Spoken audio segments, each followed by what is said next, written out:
அனைவருக்கும் வணக்கங்க. நான் நந்திகேஸ்வர அஸ்ட்ராலஜிலேருந்து பேசுகிறேங்க. இப்போ 12 பாவங்களுக்கு காரக தத்துவங்கள் வந்துங்க இங்கே எழுதியிருக்கேன். இன்றைக்கி கிரகங்களுடைய இது வந்து 12க்கும் கொடுப்பேங்க. நான் 12 கிரகத்துக்கும் கொடுப்பேன். இப்போ வந்துங்க முதல்ல வந்து பாடம் வந்து 1, 2, 3, 4க்கு கொடுத்தேங்க. அடுத்த பாடம் வந்து 5, 6, 7, 8க்கு கொடுத்தேன். இப்போ 9, 10, 11, 12 இப்போ 12 பாவகங்களின் காரகத்துவம் இப்போ இந்த பாடத்தில் முடிச்சாச்சுங்க. இப்போ வந்துங்க பாருங்கள், எல்லோரும் கேட்குறீங்க, செல் நம்பர் இதுலேயே இருக்குது. ஆன்லைன்லாவும் ஜோதிடம் பார்க்குறோம், பார்த்துக்குங்க. எல்லாத்துக்கும் சப்ஸ்கிரைப் பண்ணுங்கள், ஷேர் பண்ணுங்கள், லைக் பண்ணுங்கள். எல்லோரும் தெரிஞ்சுக்கிட்டுன்னு தாங்க சொல்கிறோம். இப்போ வந்துங்க நம்ம 8 பாடம் பார்த்துட்டோம். இப்போ வந்து நம்ம 9வது படத்துக்கு போகிறோம். 9வது வீட்டுக்கு, பாவக வீட்டுக்கு போகிறோம். இப்போ நம்ம வந்து 9, 10, 11, 12 இப்போ 4 வீட்டுக்கு நம்ம பார்க்க போகிறோம். சரி, இப்போ வந்துங்க 9வது என்னங்க, பாக்கியஸ்தானம். 9வது பாக்கியஸ்தானம். இதில் என்னென்ன விவரங்கள் இருக்குது பாருங்கள். அவ்வளவு இப்போ 12 கட்டம் போட்டுங்க, கிரக வீடுகள் கட்டம் போட்டு இவ்வளோ எழுத முடியாதுங்க. அது வந்து உங்களுக்கு சின்ன எழுத்தாக வரப்போ புரிஞ்சிக்க முடியாது. அதனால் இதை கட்டம்னு நினச்சிக்கோங்க, 12 கட்டங்கள்னு நினச்சிக்கோங்க. இப்போ கட்டத்துக்குள்ளே இருக்கிற இதுதான் நான் சொல்கிறேன். நான் இப்போ இவ்வளோ இருக்காதுங்க, நம்ம இதெல்லாம் வரும். இவ்வளோ மெயினாக இருக்கிறது மட்டும்தான் போடுவாங்க. நம்ம இதெல்லாம் வருங்க, அந்த பாக்கியஸ்தானத்துக்குள்ளே இவ்வளோ வருதுங்க. அதனால் எல்லாத்தையும் எழுதி வச்சிட்டிங்கன்னா உங்களுக்கு ஈஸியாக இருக்கும் சொல்கிறதுக்கு. சரிங்க, இப்போ வந்துங்க பாக்கியஸ்தானத்தில் என்னென்ன வருது, தந்தை வராங்க, இஷ்ட தெய்வம் வருது, ஆன்மீகம் வருது, காலேஜ் படிப்பெல்லாம் வருதுங்க, 3வது குழந்தை வருங்க, தர்மம், யோகம், பித்ரு, தாயினுடைய இளைய சகோதரர். அப்போ தாயினுடைய மூத்த சகோதரர் வராதுங்க, இளைய சகோதரர் தான் வருவாங்க, தாய் மாமாங்க. ஜாதகருக்கு தாய் மாமா வரும். தந்தை வழி சொத்துக்கள் இதில் தாங்க வரும்.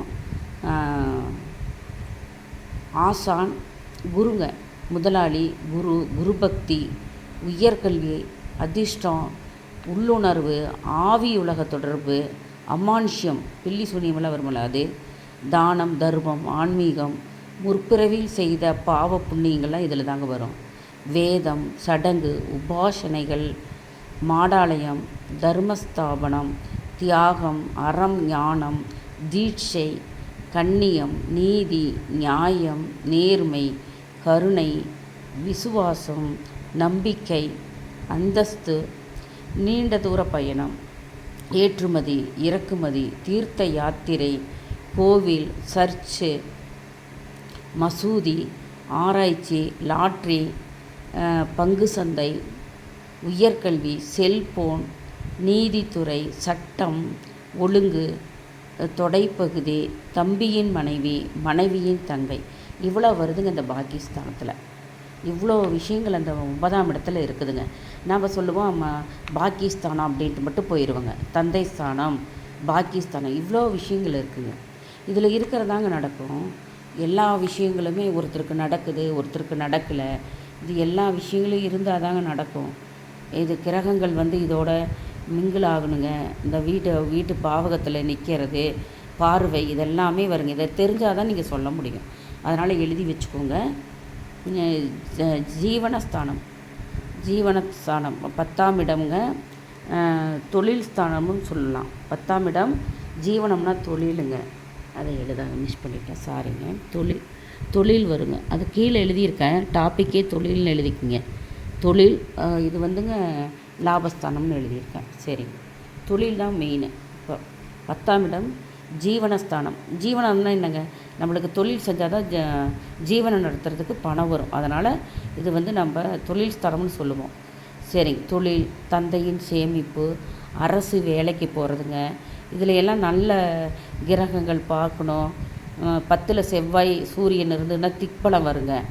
10ல் வந்து ஒரு ஜாதகருக்கு செவ்வாய் போய் 10ஆம் இடத்துல போய் உக்காந்துருச்சுன்னு வச்சுக்கோங்க. அவங்களுக்கு 10ஆம் இடமாக வந்து சூரியன் வந்து ஆட்சி உச்சம் பெற்றிருந்துன்னு வச்சுக்கோங்க 10ஆம் இடத்துல. அது வந்துங்க என்னாகும், ஆட்சி உச்சம் பெற்றதுன்னா அவங்க அரசு வேலை கண்டிப்பாக போயாவாங்க. அந்த மாதிரி வருங்க. அதனால் அது வந்துங்க கிரகத்தை இணைக்கும் போது தான் உங்களுக்கு தெரியும். இப்போ 10ஆம் இடம் லக்கணத்தில் இருந்துங்க, அவங்களுக்கு லக்கணத்தில் இருந்து தாங்க இதெல்லாங்க ஜோதிடமெல்லாங்க. அது எப்படி தான் இப்படியெல்லாம் கண்டுபிடிச்சாங்கன்னு தெரியல. பழைய காலத்து மனிதர்களையெல்லாம் ஒப்பிட்டு பார்க்குறப்பல நம்மளாம் ஜுஜிப்பிங்கன்னா இழந்த பழம் மாதிரி. ஆனால் அந்த இழந்த பழத்தில் அவ்வளோ விசேஷம் இருக்குதுங்கிறாங்க.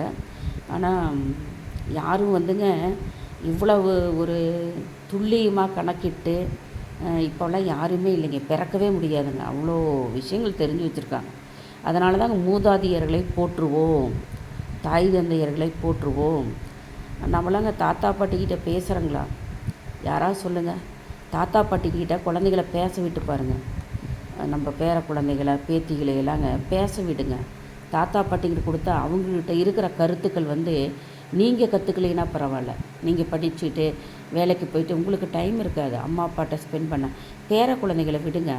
அவங்க மடியில் உட்காந்துக்கிட்டு அந்த கதைகள் மூலிமா சொல்கிற கதைகள் கூடங்க நியாயமான கதைகளாக இருக்கும், அறிவு சார்ந்த கதைகளாக இருக்கும்.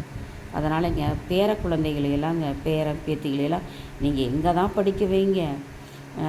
ஆனால் தாத்தா பாட்டிக்கிட்ட வளர குழந்தைகளுக்கு நிறையா மகத்துவங்கள் புரிஞ்சு வச்சுருப்பாங்க. அவங்களோட குணாதிசயங்கள் வேறையாக இருக்குங்க. அதெல்லாம் அழிஞ்சு போகாமல் வருங்க அந்த குழந்தைகிட்ட. மூதாதையர்களுடைய குணங்கள்லாங்க போற்றத்தக்கதுங்க. நம்மளாம் அவங்ககிட்ட இன்னும் ஒரு 100 வருடங்கள் அவங்க வாழ்லையே நேக்கந்தான் இருக்குங்க.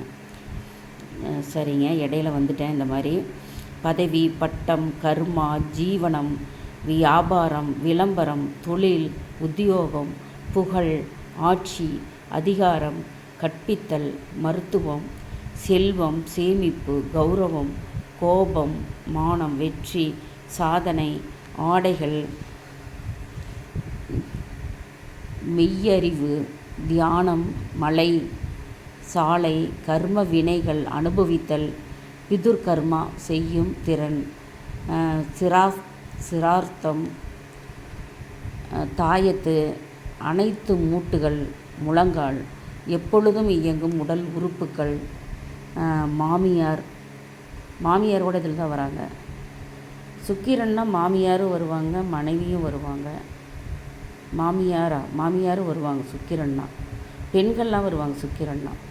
தொழில் நிறுவனத்தின் பொருள் வாங்க வருபவர், வேலை செய்யும் இடத்தில் இருப்போர், இதெல்லாம் வருவாங்க. இப்போ 11ஆம் இடம் லாபஸ்தானங்க. 11ஆம் இடம்னா 10 தொழில், 11 இந்த அஷ்டவர்க்கத்தில் பார்த்திங்கன்னா 10ஆம் இடம் ஒருத்தர் ஒரு 25 வாங்கியிருந்தாங்கன்னா லாபஸ்தானத்தில் ஒரு ஒரு 10ஆம் இடம் ஒரு 20 25 வாங்கியிருந்தாங்கன்னா லாபஸ்தானத்தில் 20 வாங்கினீங்க ஒரு 23ஆவது வாங்கியிருக்கணுங்க. 25 வாங்கினீங்க ஒரு 28 30ஆவது வாங்கியிருக்கணும். ஆனால் 30 மேலே போயிட்டாவே அது நல்லாயிருக்கும். நீங்கள் அஷ்டவர்க்கத்தை வச்சு பார்த்தீங்கன்னாவே நம்ம ஜாதகத்தை சொல்லிடலாங்க. லாபம் தொழிலில் போய் இங்கே 20 உட்காந்துருந்தா அவன் என்ன சம்பாதிப்பாங்க? ஒன்றும் இல்லைங்க. லாபஸ்தானத்தில் 20 தொழிலுக்கு போய் லாபஸ்தானம் 15 அங்கே ஒன்றும் சுத்தமாக ஒன்றும் இல்லைங்கன்னு அர்த்தம். லாபஸ்தானம் மாப்பிள்ளை, அதில் என்னென்ன வரும்னு பாருங்கள். மாப்பிள்ளை, மருமகள், அண்ணன், அக்கா, சித்தப்பா, நண்பர்கள், நலம் விரும்பிகள், தொழில் பங்குதாரர், மூத்த உடன்பிறப்பு. இதில் பார்த்திங்களா, அதில் இளைய உடன்பிறப்பு, இதில் மூத்த உடன்பிறப்பு, மூத்த சகோதரி வருவாங்க. லாபஸ்தானத்தில் மூத்த சகோதரியும் எடுத்துக்கலாம். மூத்த உடன்பிறப்பு யாருக்கு? 2வது திருமணம், ரகசிய திருமணம், 2வது திருமணம், மன நிம்மதி, தொழில், மேன்மை, சேமிப்பு, சுறுசுறுப்பு, ஆசை, லாபம், புலமை, அறிவு, கலைத்திறமை, குதிரை, யானை, கால்நடை வளர்த்தல், அயல்நாடு மேன்மை, அமைச்சர் பதவி, முதலாளியின் சொத்து, குறிக்கோள், கிணறு, கௌரவம், நோய் எதிர்ப்பு சக்தி, இடது கை, காது, உடலில் விட்டமின்கள் குறைவாக இருக்கிறதுங்க, அதிகமாக இருக்கிறது. பாராளுமன்ற சட்ட உறுப்பினர் ஒருத்தர் போகிறாருன்னா இதில் நல்லா பலம் பொருந்தி இருக்குங்க. மருத்துவமனையில் இருந்து வீடு திரும்புதல், மூத்த சகோதரி, பண சேமிப்பிடம், இவர்களால் வரும் உதவி, பண உதவி, மனைவி மூலம் பணம் வரும் இடங்க இது.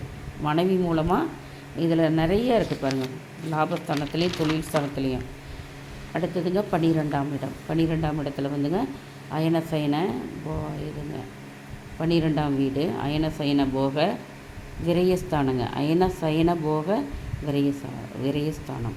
சரி, மோட்சம், மறுபிறவி, வேள்விகள், இருள், வைத்திய செலவு, விரய செலவு, நஷ்டம், கஷ்டம், தோல்வி, தாழ்வு மனப்பான்மை, இடமாறுதல், பணி நீக்கம், கவலை, வறுமை, மக்கள் பகை, கடத்தல், பாவ புண்ணியம் கருதி செய்யும் செலவுகள், துறவு, உடலிலிருந்து வெளியேறும் கழிவுகள், மூளை செயலால் இழந்து போகுதல், மூளை செயல் இழந்து போகுதல், சமூக கட்டுப்பாடுகளால் தள்ளி வைத்தல், முன்கோபம், திருமண இறப்பு, மனைவியின் இறப்பு, ராஜ துரோகத்தால் சிறைப்படுதல், கடத்தல், நன்கொடை, சோம்பேறித்தனம், இரண்டாம் இரகசிய தொழில், இரகசிய மறைவு வாழ்க்கை, குடும்பத்தாருக்கு துன்பம் செய்தல், வெளிநாட்டு குடியுரிமை பெறுதல், வெளிநாட்டு பயணம், சிற்றின்ப சுகம், உடலுறவு கொள்பவர், பயணத்தில் வருபவர், தூங்குபவர், பூமிக்கு கீழ் ஆராய்ச்சி செய்பவர், அப்பாவின் அம்மா, அம்மாவின் அப்பா, கட்டில் சுகம், காதல், சிறை, காதல் நிறைவேறுதல், இதெல்லாம் வருங்க. இதெல்லாமேங்க இந்த 12ஆம் இடத்துக்கு வருங்க. 12ஆம் இடத்துல இவ்வளோ விஷயம் இருக்குங்க. இப்போ நீங்கள் இது வந்து எழுதுறதுக்கு சிரமப்படுறவங்க பாருங்கள், நீட்டாக வைக்கிறேன் கேமராவை. நீங்கள் வந்து அதுக்கு ஸ்க்ரீன்ஷாட் எடுத்துக்கிட்டால் இல்லைன்னா டவுன்லோடு பண்ணிக்கலாம். பாருங்கள், டவுன்லோடு கூட பண்ணிக்கலாம். ஒவ்வொரு பேஜாக வரட்டுங்களா முதல்ல இருந்து. இப்போ உங்களுக்கு அது ஈஸியாக இருக்கும். நானே ஒரு நோட் போட்டுட்டேங்க. நீங்கள் போடுறதுக்கு என்னங்க, நானே ஒரு நோட் போட்டு தான் எழுதி உங்களுக்கு சொல்லித்தரேன். தெளிவாக ஃபஸ்ட்லேருந்து 12 பாவத்துக்கும் ஃபஸ்ட்லேருந்து அப்படியே இப்போ நீங்கள் எழுதக்கூட வேண்டாம், அப்படியே செராக்ஸ் எடுத்துக்குங்க.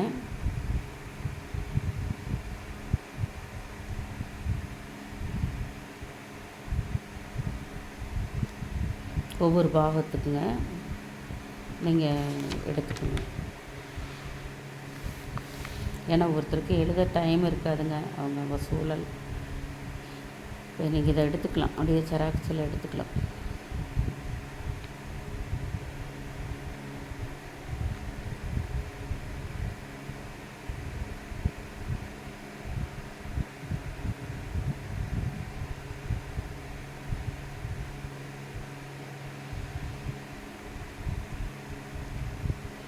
போதுங்க, அப்படியே சைடில் கொஞ்சம் கொஞ்சம் தெரிய மாட்டேங்குது. இப்படி எடுத்துக்கோங்க.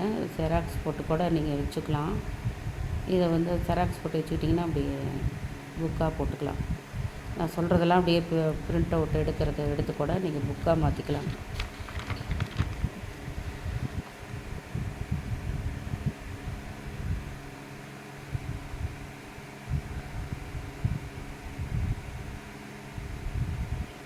தெளிவாக தாங்க இருக்குது. கொஞ்சம் அவசரப்பட்டு எழுதுகிறேன்னா ஹேண்ட் ரைட்டிங் கொஞ்சம் இதாக இருக்கும், ஆனால் புரியும், எழுத்துக்கெல்லாம் புரியும்.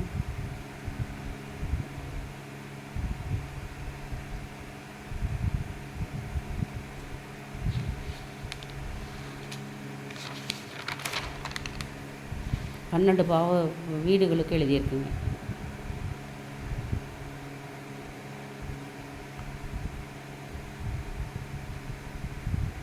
எல்லாத்துக்கும் ஷேர் பண்ணுங்கள். உங்களோட படிக்கிறவங்களுக்கு கொஞ்சம் உபயோகமாக இருக்கும்.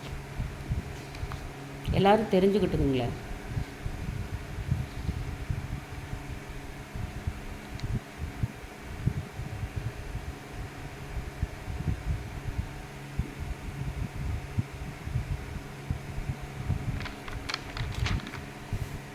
நானே ஒரு நோட் போட்டுங்க, உங்களுக்கு பாடம் நடத்துகிறதில் நானே நோட் போட்டுட்டேங்க. இப்போ எழுதி தான் சொல்லித்தரது. அது கட்டத்துக்குள்ளே இருக்கிறதுங்க, கேமராவுக்கு சிக்க மாட்டேங்குது.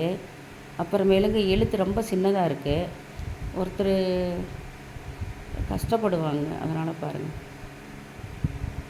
லைக் பண்ணுங்கள், என்கரேஜ் பண்ணுங்கள். பாருங்கள், இவ்வளோ தெளிவாக கொடுத்துருக்கேன். அடுத்தது வந்துங்க, இந்த ஒவ்வொரு கிரகம், சூரியன், செவ்வாய், புதன், சந்திரன், அவங்களுக்கு உண்டான தத்துவங்கள், பாவக வீட்டுகளுடைய தத்துவம் சொல்லிவிட்டு கிரகங்களுடைய இது வந்து நான் சொல்கிறேங்க. அடுத்தது சூரியனா என்ன, செவ்வாய்னா என்னென்ன, அந்த மாதிரியெல்லாம் சொல்கிறேங்க. அந்த இடத்தையும் இந்த இடத்தையும் விங்கிள் பண்ணி பார்த்துக்கணுங்க. நீங்களே ஜோதிடம் கற்றுக்கலாம். இதையும் அதையும் வச்சு பார்த்தீங்கன்னா புரிஞ்சுக்கும். பார்வை வச்சு பாதி ஜோதிடம் கற்றுக்கிட்ட மாதிரி புரியுதுங்களா? கணக்கு என்ன பண்ணுறீங்க? கணக்கெல்லாம் ஒன்றும் தேவையே இல்லைங்க. கணக்கு போட்டு என்ன ஜாதகமாக எழுதுகிறோம் நம்ம, ஒன்றும் இல்லைங்க. இப்போ நீங்கள் கணக்கு கேட்குறீங்க, ஜாதகம் எழுதுறவங்களுக்கு தான் கணக்கு வேணும். இப்போ இதையும் அந்த கிரகத்துடைய தத்துவத்தையும் இணைச்சி பார்த்து பார்வை பார்த்திங்கன்னா ஜோதிடம் தெரிஞ்ச மாதிரிங்க.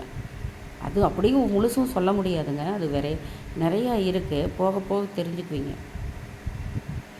நன்றி. சுபம்.